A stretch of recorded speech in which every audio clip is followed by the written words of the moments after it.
Mulheres de Esperança. Seja muito bem-vinda a mais um programa Mulheres de Esperança. Como está a ser este percurso sobre a saúde mental na tua vida? Tem servido de ajuda para ti e para aqueles que te rodeiam? Bem, encorajamos-te a permaneceres desse lado e a partilhar com as tuas amigas este episódio que é de extrema importância. São todos, não são? É verdade. Relembramos também que podes ouvir ou voltar a ouvir esta série no Spotify, no twr360.org e Google Podcast ou através da rtmportugal.org. Se não tens a aplicação no teu telemóvel, é uma boa oportunidade para o fazeres agora. Nunca é demais recordar que ainda podes acompanhar todo o nosso conteúdo nas redes sociais, Facebook, Instagram, Twitter e sim, até o YouTube. Estás a tempo de subscrever o nosso canal e seguir-nos nas redes sociais para que possas encontrar uma mensagem de esperança na tua vida quando tudo parece estar a desmoronar. Sónia, eu estou intrigada. Neste programa vamos falar sobre o que é ao certo. Ainda bem que perguntas, Miriam. Com certeza as nossas ouvintes estão curiosas também. Mas o título é evidente. Hoje vamos dar importância a uma área muito complexa que merece todo o nosso cuidado e atenção.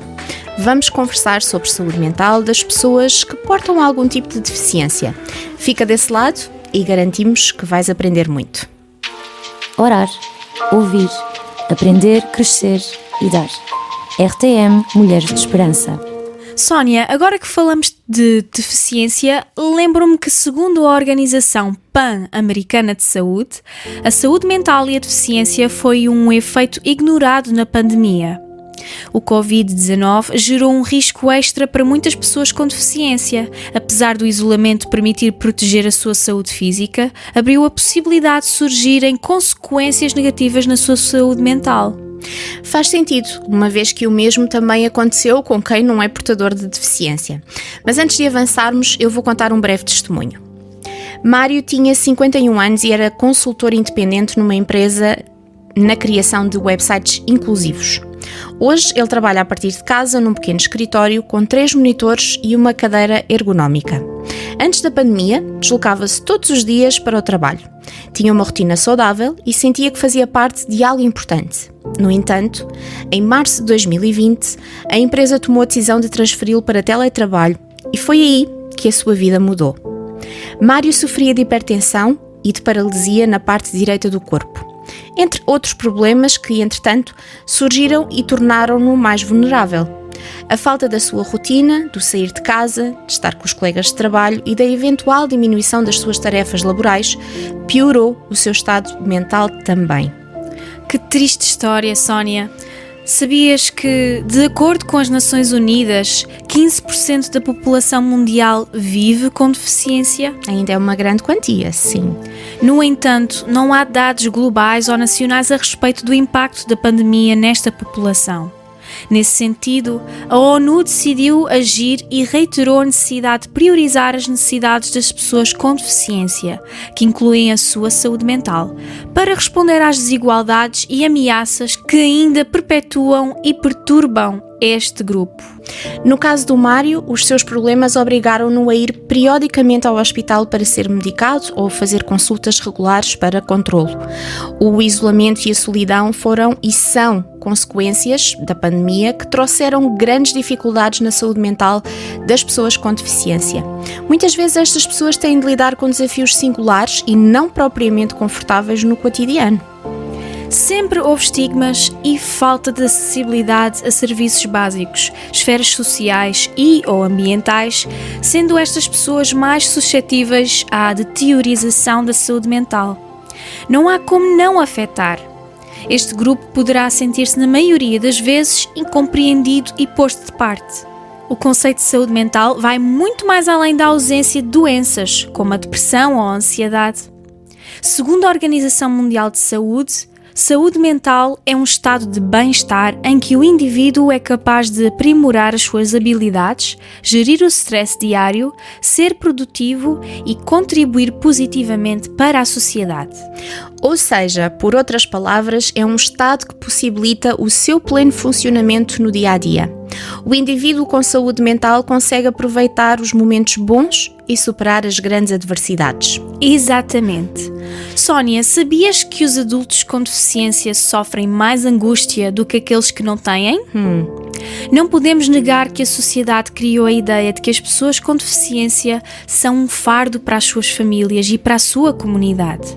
Ideia esta que causa muito desconforto emocional e problemas de autoestima. Sem dúvida.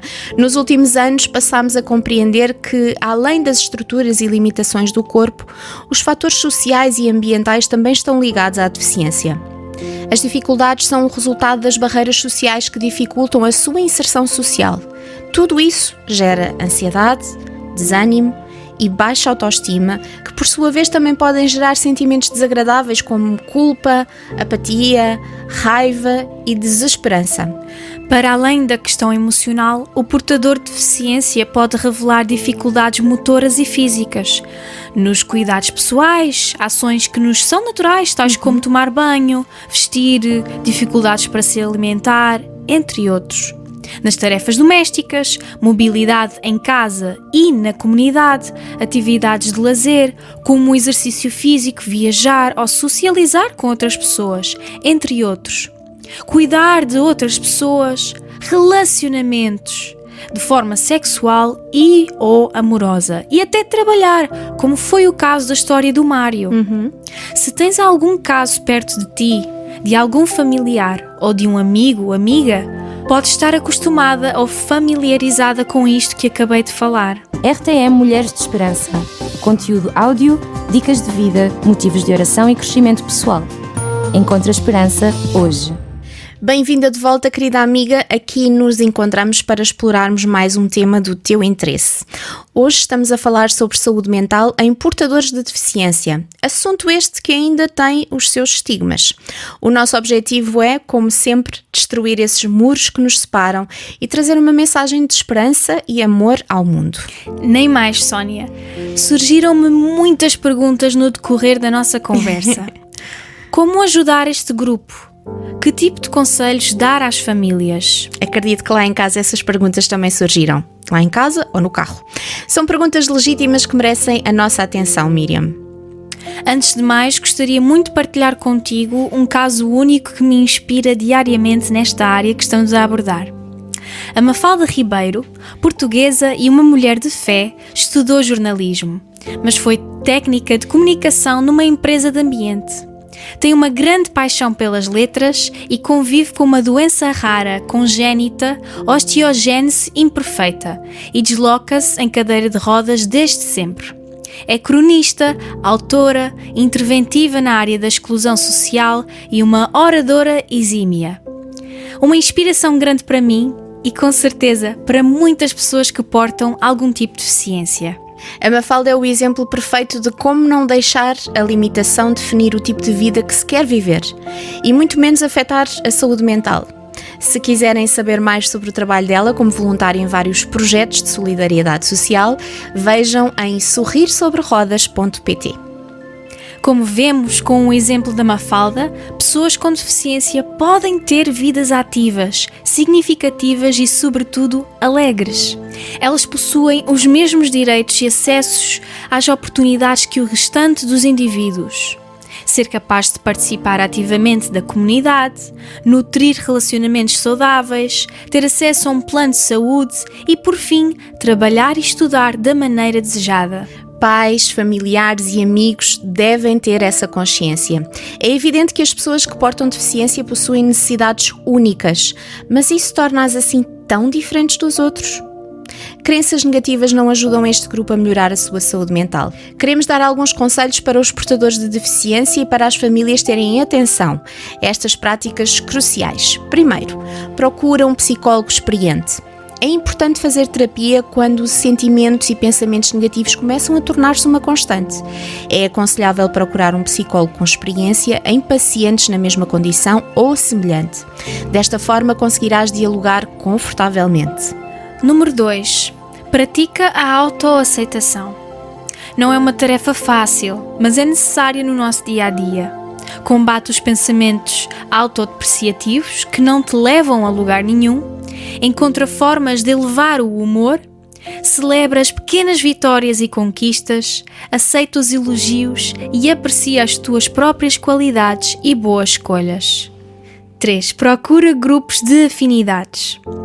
É agradável falar com quem entende e partilha as mesmas experiências de vida. Alguém que compreende como te sentes, mesmo quando os outros acham que estás a exagerar nas tuas convicções e reações. Além disso, ajuda a melhorar o humor, contribui para que te sintas acolhida. Podes encontrar esses grupos em instituições ou até mesmo nas redes sociais.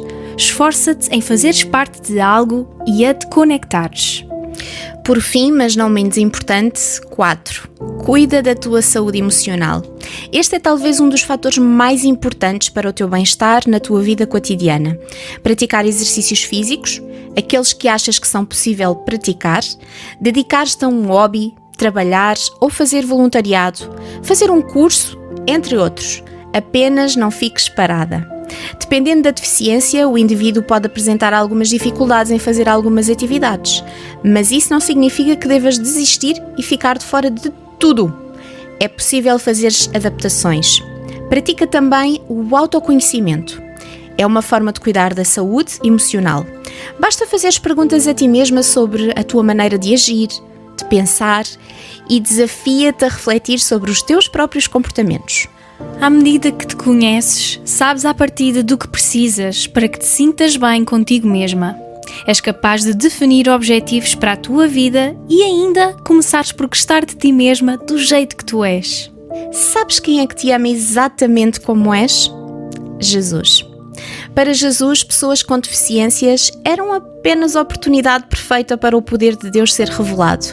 A Bíblia diz em Isaías 35, do versículo 5 ao 6, que Jesus viria para abrir os olhos dos cegos, para dar audição aos surdos, que os coxos saltariam como servos e que a língua do mundo cantaria de alegria. Mais do que ninguém, Jesus importa-se com as limitações físicas das pessoas e as ama e as amava de forma incondicional, apesar da sociedade os rejeitar e os maltratar. Ele acolhe-te e recebe-te de braços abertos. Deus é um Deus de cura e a nossa esperança está na vinda do seu Filho Jesus, que irá chamar aqueles que creem nele, e estes terão um novo corpo, um corpo espiritual, sem quaisquer imperfeições ou limitações. Essa é a nossa esperança. Que tempo maravilhoso passamos. É uma pena que tudo tem um fim, mas não fiques desanimada. Na próxima semana estaremos juntas, garantidamente, com mais um episódio sobre saúde mental. Que Deus te abençoe e que possas encontrar esperança hoje. Este programa foi produzido com donativos de pessoas que voluntariamente contribuem para este projeto. Ajuda-nos a levarmos esperança a todas as mulheres. Contacta-nos pelo e-mail mulheres@radiotransmundial.org.